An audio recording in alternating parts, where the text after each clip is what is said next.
शहर के मुख्य मार्गों पर लगता है जाम, रोजाना शहरवासी हो रहे परेशान। शाजापुर शहर में हर तरफ ट्रैफिक जाम से जनजीवन अस्त व्यस्त हो रहा है। दरअसल यह समस्या शहर की बढ़ती आबादी और शहर के अनियोजित विस्तार के कारण है। शहर में सकरी सड़कों के चलते बार बार जाम की स्थिति बन जाती है। मीरकाला बाजार, किला रोड, महूपुरा और नई सड़क, यहाँ आए दिन शहरवासियों को परेशान होना पड़ता है। इस जाम के लिए यातायात विभाग द्वारा भी कोई ठोस योजना नहीं बनाई जा रही। कार एवं ऑटो रिक्शा जैसे छोटे वाहन भी शहर के मुख्य मार्गों से आसानी से नहीं निकल पाते। शहर के लोगों का कहना है कि ट्रैफिक जाम के कारण समय बर्बाद हो जाता है। बार बार लगने वाले जाम का लोगों के स्वास्थ्य पर भी नकारात्मक प्रभाव पड़ रहा है। अधिकांश वाहनों के धुएं में नाइट्रोजन ऑक्साइड और कार्सिनोजेंस होते हैं। डीजल से चलने वाले कुछ वाहन धुएं के साथ साथ छोटे छोटे कणों का उत्सर्जन करते हैं। ये कण मानव स्वास्थ्य के लिए बेहद खतरनाक हैं। जिन इलाकों में ट्रैफिक जैम की समस्या ज्यादा होती है वहाँ फेफड़ों में संक्रमण का प्रतिशत भी बढ़ जाता है। बहुत परेशानी आती है। अभी तो अभी जैसा सीजन बढ़ेगा ऐसी परेशानी आएगी यहाँ पे। शाजापुर प्रशासन द्वारा कुछ व्यवस्था नहीं है अभी तक तो ऐसा कुछ भी देखने में नहीं आया। बाकी पार्किंग बनाया है सोनी कॉम्प्लेक्स, बाकी वहाँ गाड़ी रखते नहीं है लोग कॉम्प्लेक्स में। बार बार जाम की स्थिति बनती है, क्या कुछ ऐसा तो नहीं है, हालांकि भीड़ थोड़ी ज़्यादा होने की वजह से ट्रैफिक में जाम आ जाता है। क्या नाम है आपका? हबीब भाई मंसूरी।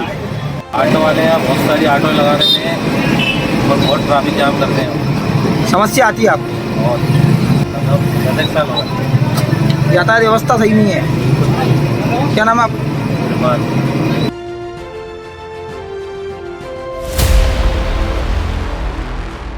जिला शाजापुर के मोहन बड़ोदिया सारंगपुर मार्ग पर एक कार अनियंत्रित होकर खंती में जाकर पेड़ से टकरा गई, जिसमें मोहन बड़ोदिया निवासी संदीप पिता पुरुषोत्तम कुंभकार अपनी कार क्रमांक MP09 WJ5913 से अपने बेटे की शादी की पत्रिका बांटने ग्राम गुलाना जा रहे थे। इसी बीच हादसा हो गया। कार में सवार किसी परिजन को चोट नहीं लगी। पेड़ से टकराने पर कार में काफी नुकसान हुआ है। बावजूद इसके जाको राखे साइयां मार सके ना कोई। ग्रामीणों की मदद से कार को बाहर निकाला गया। देश भर में एक बार फिर कोरोना ने दस्तक दे दी है, जिस कारण लोगों की चिंता बढ़ गई है। मध्य प्रदेश की राजधानी भोपाल और इंदौर में कोरोना के नए केसों में लगातार बढ़ोतरी हो रही है। प्रदेश में शुक्रवार को कुल 164 एक्टिव मामले हैं, जिसमें से कुल 90 मामले केवल राजधानी भोपाल में हैं। पिछले 24 घंटों में एक भी कोरोना केस रिकवरी नहीं है। प्रदेश के पॉजिटिविटी दर 3.4 हुई। बता दें कि कोरोना की चपेट में सबसे ज्यादा युवा केस सामने आ रहे हैं। बढ़ते मामलों को देखते हुए स्वास्थ्य विभाग ने सभी अस्पतालों को सभी सुविधा चाक चौबंद रखने को कहा है। जिलों को आवश्यक मापदंडों पर ध्यान केंद्रित करने के लिए कहा गया है। इसमें अस्पतालों में बिस्तर क्षमता, आइसोलेशन बेड, ऑक्सीजन युक्त आइसोलेशन बेड, ICU और वेंटिलेटर सहित बड़े बेड की नियत संख्या उपलब्धता सुनिश्चित होगी।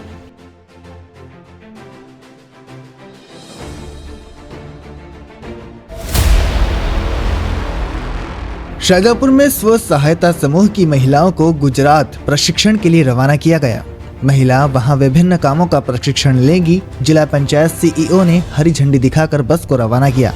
एमपीकॉन लिमिटेड के माध्यम से जिला पंचायत ने 50 महिलाओं के दल को गुजरात के लिए रवाना किया। गुजरात से प्रशिक्षण लेकर महिलाएं आत्मनिर्भर बनेंगी। डॉक्टर धर्मेंद्र एमपीकॉन लिमिटेड से प्रोजेक्ट कोऑर्डिनेटर आज जो बस जा रही है पंचायती राज डिपार्टमेंट से, ये जो है भ्रमण के लिए जा रही है। तो एक्सपोजर भ्रमण रहेगा, जैसे पंचायत में क्या हुआ गुजरात में जाकर के वहाँ पर वर्मी कंपोस्ट और नाडेव और विभिन्न प्रकार की जो पंचायतें हैं जो जिन्होंने राष्ट्रीय उन्हें दिखाया जाएगा। इसके साथ ही पावागढ़, इसके बाद स्टेचू और नीलकंठ धाम उनके और डाकोर जी के दर्शन। कितने ले जा रही संख्या क्या है? अभी 50 के ऊपर। अच्छा, तो ये वहाँ पे क्या कुछ सीखने के लिए जाएंगे। आनंद में कृषि विश्वविद्यालय है, वहाँ पे वो गोबर से बहुत सारी जो प्रोडक्ट बनाते थे, घड़ी बनाना है या लकड़ियाँ बनाना है। इस समूह की स्व सहायता समूह की दीदी कैफे भी है वहाँ पर। और जो औषधि पौधे हैं उन पौधों के माध्यम से। कितने दिवसीय भ्रमण है? 7 दिवसीय। कितनी बसें गई हैं? अभी 1 बस है। Thank you.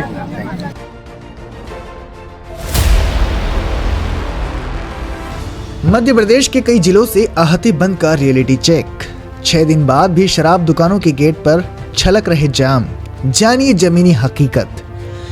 मध्य प्रदेश में नई शराब नीति के तहत 1 अप्रैल से आहते बंद कर दिए गए। यानी अब शराब की दुकान पर बैठकर शराब पीते मिले तो कार्रवाई हो सकती है। 6 दिन बाद जब नई नीति का जमीनी हकीकत जानने की कोशिश की गई तो कुछ और ही तस्वीर सामने आई। प्रदेश के कई जिलों में स्थित शराब दुकानों पर रियलिटी चेक किया। इसमें सभी जगह स्थिति एक जैसी नजर आई। आहतों में ताले जरूर लटके हैं, लेकिन दुकान के सामने पीने वालों का जमावड़ा है। आसपास मौजूद ठेलों पर नशेड़ियों की भीड़ है। झाड़ियों में छिपकर झुंड में युवक की टोलियां जाम छलका रही हैं। कहीं कहीं तो होटलों, ढाबों और चाय पानी की दुकानों पर भी शराब की बोतलें खाली हो रही हैं। लेकिन ये पी तो रहे हैं आपके बाहर ही मानते ही नहीं है सर। बगैर पुलिस को नहीं मानेंगे। गाली गलौज करते अगर मैं ज्यादा बोलता हूँ। अभी 3-4 आगे गाली दे रहे हैं, मना करो तो। ठेके के आगे तो नहीं पीने देंगे, गार्ड लगे हुए हैं सभी लोग। शराब दुकान परिसर में या शराब के बिल्कुल ठेके के आगे नहीं पीने देंगे। शाहजहांपुर के जिला अस्पताल में एक व्यक्ति की जेब से अज्ञात बदमाश ने पर्स निकाल लिया। पर्स में 7,000 रुपए रखे हुए थे। जिले के ग्राम लोहरवास निवासी युवक लक्ष्मी नारायण जिला अस्पताल में अपनी पत्नी को डिलीवरी के लिए लेकर आए थे। युवक फोटोकॉपी कराने के लिए अस्पताल से बाहर जा रहे थे।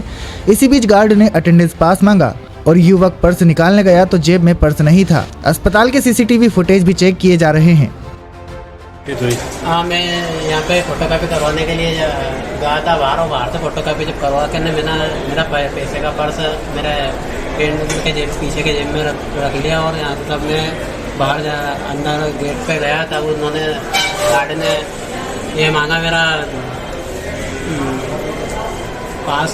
तो तब मैंने देखा कि यार मेरा पर्स मेरे पास में नहीं है, वो शायद कहीं किसी ने निकाल लिया है, गुम हो गया है। कितने रुपए थे उसमें? उसमें थे करीबन 7,000 रुपये। तो यहाँ काहे के लिए आए थे? यहाँ मेरी पत्नी को डिलीवरी है तो 2-3 क्या नाम है? लक्ष्मी नारायण। कहाँ के रहने वाले? लोहरवास। तो आप क्या शिकायत वगैरह करोगे पुलिस में? शिकायत वगैरह तो करूँ। अभी यहाँ क्या कर रहे हैं? अभी यहाँ पे कंप्यूटर में चेक कर लें कभी। ठीक।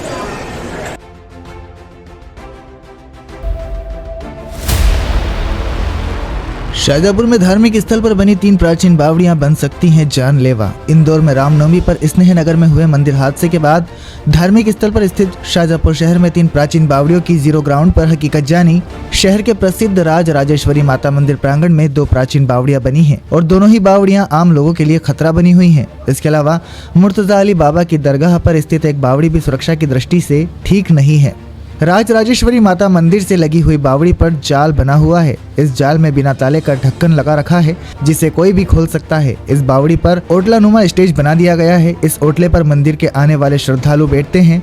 मंदिर में आयोजित होने वाले कार्यक्रमों के दौरान स्टेज के रूप में भी इसका उपयोग होता है। मंदिर प्रांगण में दूसरी बावड़ी शहरी हाईवे से लगी हुई है। यह जर्जर होकर लोगों के लिए खतरा बनी हुई है।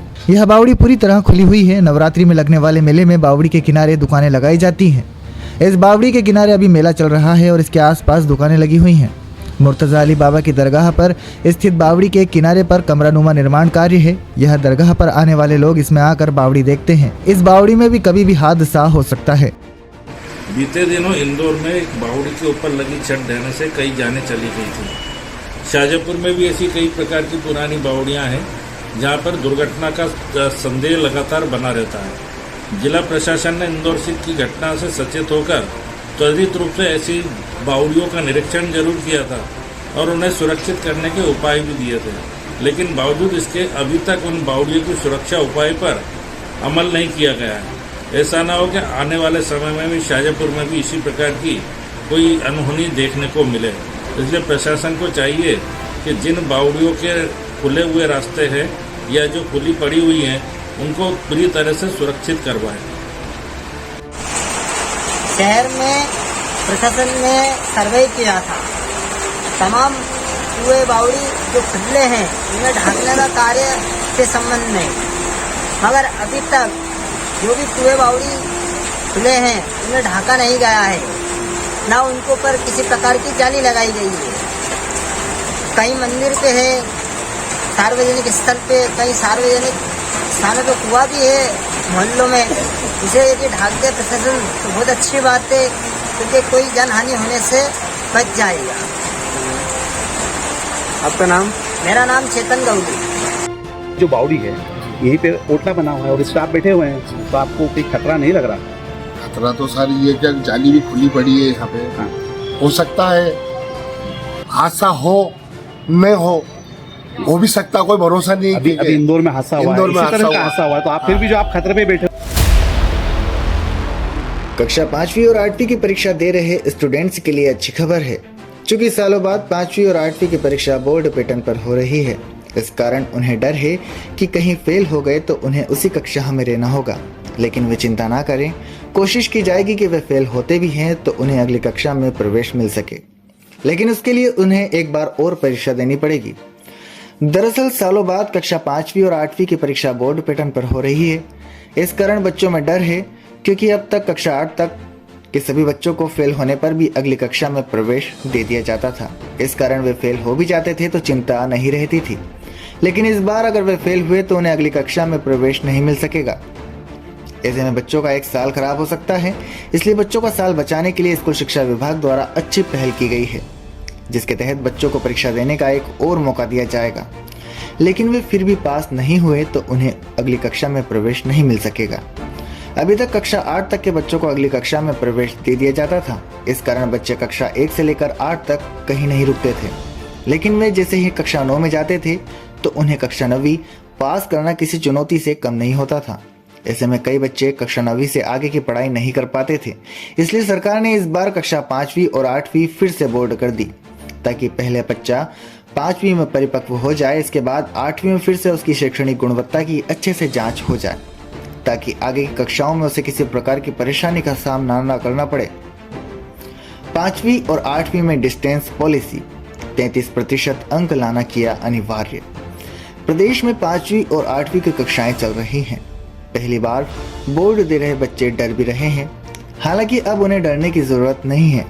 इन विद्यार्थियों को परीक्षा देने का एक और मौका मिलेगा। इसके बाद भी यदि छात्र फेल हो जाते हैं तो डिस्टेंस पॉलिसी के तहत उन्हें कक्षा 9वीं में रोका जाएगा। कक्षा 33 से कम अंक लाने वाले को उसी कक्षा में रोकने का निर्णय लिया गया है।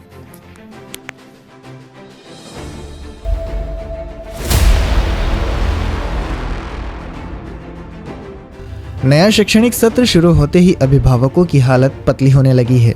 नए सत्र में निजी विद्यालय में अध्ययन करने वाले बच्चों के कोर्स 10 से 20% तक की वृद्धि हो गई है।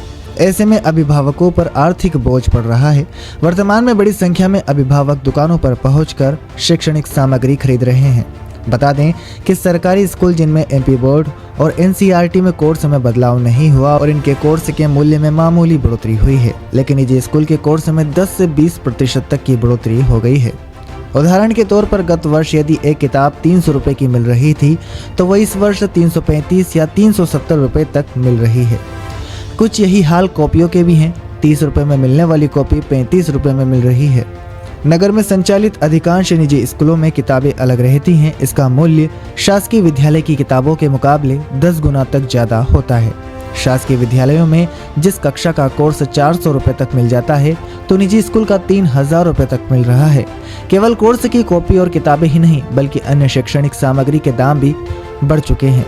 फिर चाहे वो स्कूल बैग, लंच बॉक्स या फिर अन्य कोई सामग्री, सभी के दाम में 10% से ज्यादा की बढ़ोतरी हो चुकी है। किताबों में मध्य पाठ्य पुस्तक निगम में पहली से लेकर 8वीं तक में 2 बुक हिंदी और इंग्लिश चेंज हो गई, जो एनसीईआरटी पैटर्न में लगा दी है, ताकि और कोई क्लास में चेंज नहीं है, एनसीईआरटी में कोई चेंज नहीं है। इसी प्रकार से प्राइवेट स्कूलों में भी ज़्यादातर स्कूलों में कोई किताबें चेंज नहीं है, पर एनईपी जो लागू हुई है गवर्नमेंट शासकीय की तरफ से, गवर्नमेंट की तरफ से नेशनल एजुकेशन पॉलिसी, उसके अंतर्गत 1-2 किताबों में चेंज आया है। तो हर स्कूल में कोई क्लास में 1-2 किताब बदली है। और जहाँ तक पुस्तकों के रेट का सवाल है, गवर्नमेंट की किताबें जो आती हैं उसके ऊपर अभी कोई भी बदला नहीं है, रेट वही है, मूल्य वही है, क्योंकि आने वाले साल में सारी किताबें नहीं आने वाली, इसलिए वो वही रेट पे बिक रही है। पर प्राइवेट स्कूल वाले जो प्राइवेट पब्लिक है इन्होंने लगभग 10 से 15% रेट बढ़ाए, क्योंकि रॉ मटेरियल में, कागज में, इसमें सभी में बहुत तेजी है। इस वजह से 15% के लगभग 10% लगभग कीमत में वृद्धि हुई है, बाकी और ज़्यादा कोई चेंज नहीं है। शादी के लिए एक ही ताकत वाला।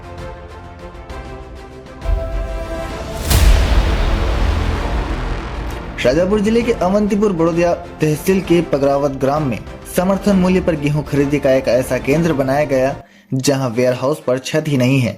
संभवतः यह प्रदेश का पहला ऐसा केंद्र होगा जहां बिना छत वाले वेयर हाउस पर किसानों से गेहूं की सरकारी खरीदी कर भंडारण किया जा रहा है। बिना छत के वेयर हाउस का मामला कलेक्टर के संज्ञान में आने पर यहां गेहूं खरीदी बंद कर दी गई। किसान 2-3 दिन से ट्रैक्टर ट्राली लिए यहां परेशान हो रहे हैं। नाराज किसानों ने केंद्र के बाहर नारेबाजी की। किसानों का आरोप है कि वेयर हाउस की शटर बंद कर अंदर तुलाई का काम चल रहा है। शासन के द्वारा किसानों की फसल समर्थन मूल्य पर खरीदने के लिए गांव-गांव में खरीदी केंद्र बनाए गए हैं और सरकार ने इन केंद्रों पर किसानों के लिए छांव एवं ठंडे पानी के इंतजाम के निर्देश दिए हैं, लेकिन यहाँ तस्वीर पूरी तरह से अलग है।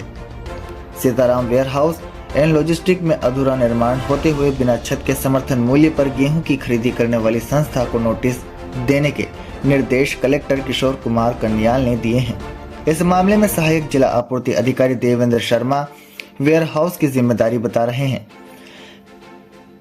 खरीदी केंद्र के पहले निरीक्षण होता है, गेहूं सुरक्षित रहने के अलावा अन्य व्यवस्थाएं देखी जाती हैं, लेकिन यहां जिम्मेदारों ने बिना छत के वेयर हाउस को खरीदी केंद्र बना दिया है।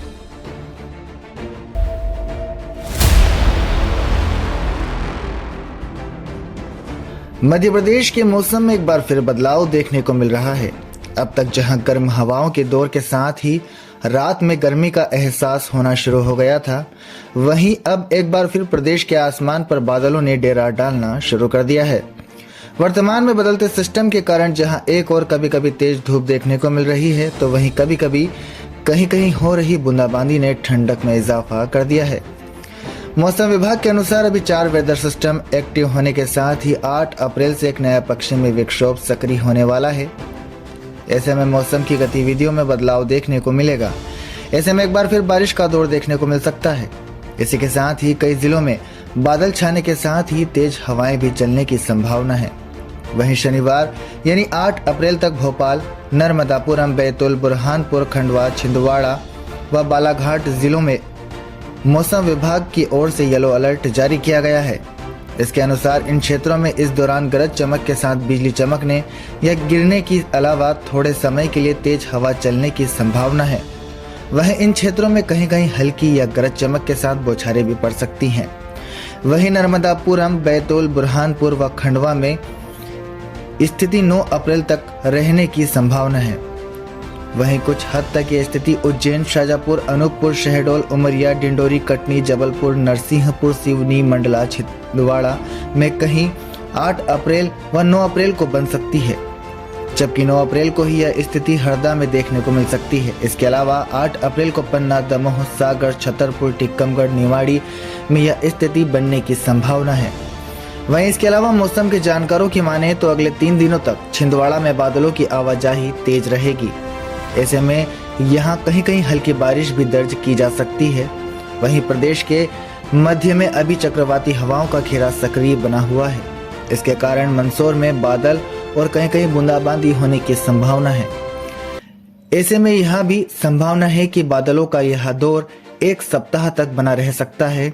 वहीं प्रदेश में 10 अप्रैल तक तेज गर्मी पड़ने और 20 अप्रैल तक प्रदेश में लू के आसार भी कम ही हैं, जबकि गर्मी का असर अप्रैल के अंत तक देखने को मिलने की संभावना है।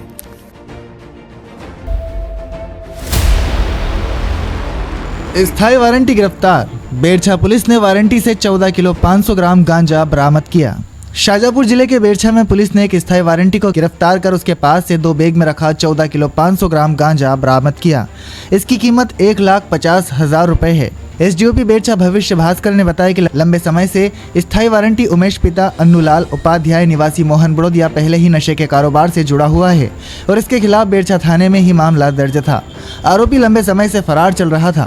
सर, कल तारीख 7 अप्रैल 2023 को बेरछा पुलिस को सूचना मिली थी कि एक संदिग्ध व्यक्ति संभवतः गांजा लेकर बेरछा आ रहा है, तो उसके लिए पुलिस ने सभी वैधानिक कार्रवाई करते हुए घेराबंदी की थी।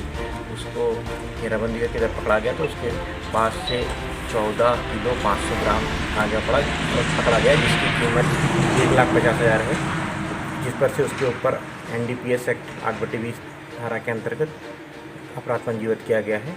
यह व्यक्ति है उमेश पिता अन्नू उपाध्याय मोहन बड़दिया का निवासी है, जो कि पूर्व में भी बेरछा के NDPS अपराध में वांछित था। इसके बहुत दिन से पुलिस को तलाश थी। उस व्यक्ति के ऊपर अपराध पंजीबद्ध किया है और पूर्व के अपराध में भी उसकी गिरफ्तारी की गई है। वर्तमान में उसे न्यायालय पेश कर उसकी अभिरक्षा लेकर आगामी विवेचना कार्रवाई की जाएगी। सर लगभग कितनी कीमत का है? लगभग 1.5 लाख कीमत में आ जाए।